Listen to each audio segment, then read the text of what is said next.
In this video, we aim to show why life cycle thinking in combination with a regional context is important, and what we mean by regional context. But first, let us explain what is a bioeconomy. The idea is that when we no longer use fossil-derived products like petrol, plastics, domestic household cleaners, or even beauty products, but we will instead produce our different products as well as making our energy from bio-based sources. Biomass, such as maize or even grass, could be potentially used.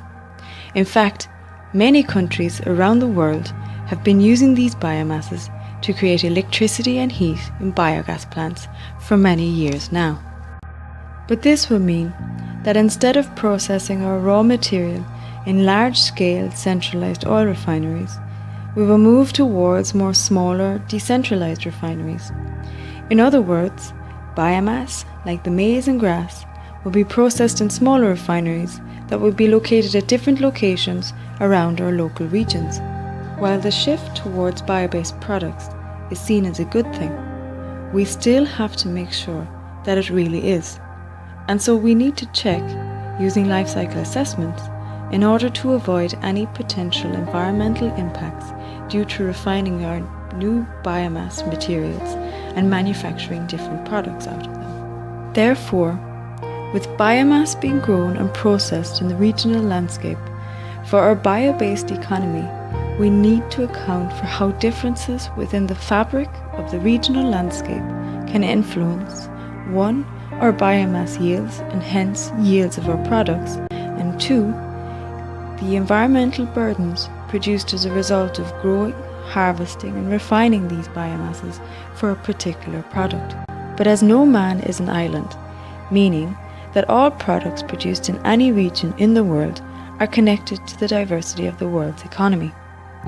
For a bioeconomy, this presents an interesting challenge for life cycle assessments, as we have to find a balance between the increased need to focus on the environmental burdens produced in our region, but we also need to account for those environmental burdens happening outside our region. An example of this can be shown with the products we use to grow biomass in our region, as they are usually produced elsewhere, but imported into our region. What this means essentially is that the biomass production in the region of focus is technically responsible for the environmental emissions coming from the production associated with the amount of fertilizer used, diesel used, or pesticides used, for example. Even though it doesn't occur in our focus region, we still need to include these in our life cycle calculations.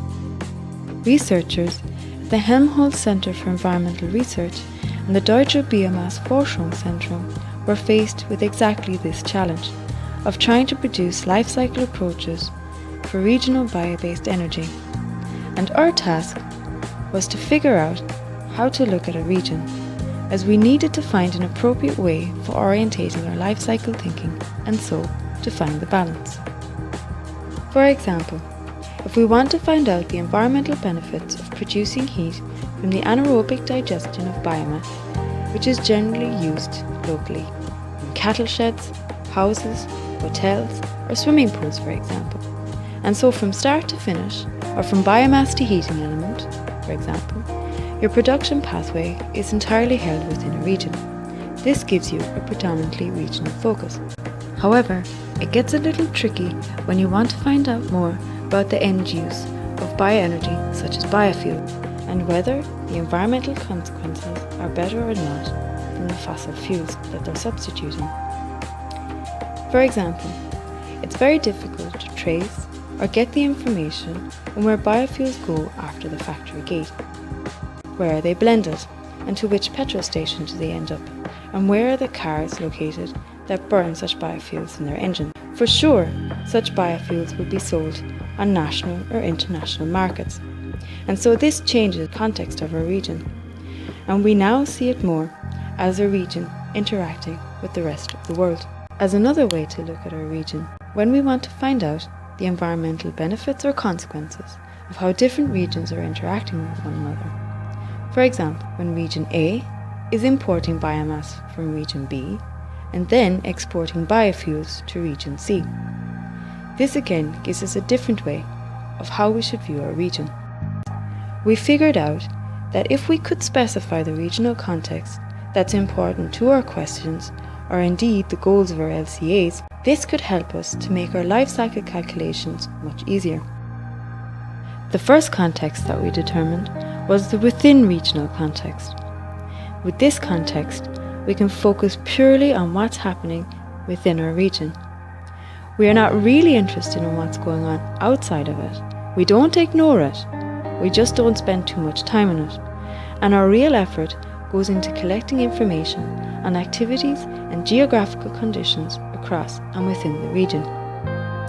This is a useful context for the completely decentralized systems, like the example of heat previously given, or more importantly, for studies that really want to look at how the different fabrics within the region can affect the environmental impacts of biomass production across the region. The second context that we determined was regional and ROW, or rest of the world. With this context, we still focus on a particular producing region, but this time we are not interested in specific locations within a region. We are more focused on the environmental burdens or benefits associated with the end use of a particular bioenergy product, such as the biofuels which we already showed. Or another example is the case of electricity from biogas, where we want to track the substitution effects and see if the bioelectricity produced in our region is substituting fossil fuels sustainably. And last but not least is the third and final regionally differentiated context. With this context, we shift our focus a little, and we're more interested in how different regions are interacting with one another, like the example we previously showed, where we were comparing different bioenergy sectors which were interacting between different regions. They were trading biomass products or biofuel products with one another. In turn, this means that the environmental benefits or burdens associated with producing either the biofuel or the feedstock would become an upstream or a downstream burden respectively for the region using these products, but a direct burden for the region producing it. However, how these environmental benefits or burdens are attributed depends on the goal of a particular project, but care must always be taken to avoid double counting. After this short overview, we leave you with this key point. Biomass is decentralized and is not so easy to process as oil and other fossil fuels. Therefore, the future bio-based production networks will be more than likely decentralized and regional. Bearing this in mind, the regional context presented in this video will be important if we want to effectively assess, using life cycle approaches, how we are managing our biomass resources, and indeed our region's natural resources too, such as water, land, and air quality. If you fancy some nighttime reading, we have published a paper on it, which explains all of these concepts, but in a bit more scientific way. We hope you've enjoyed this video.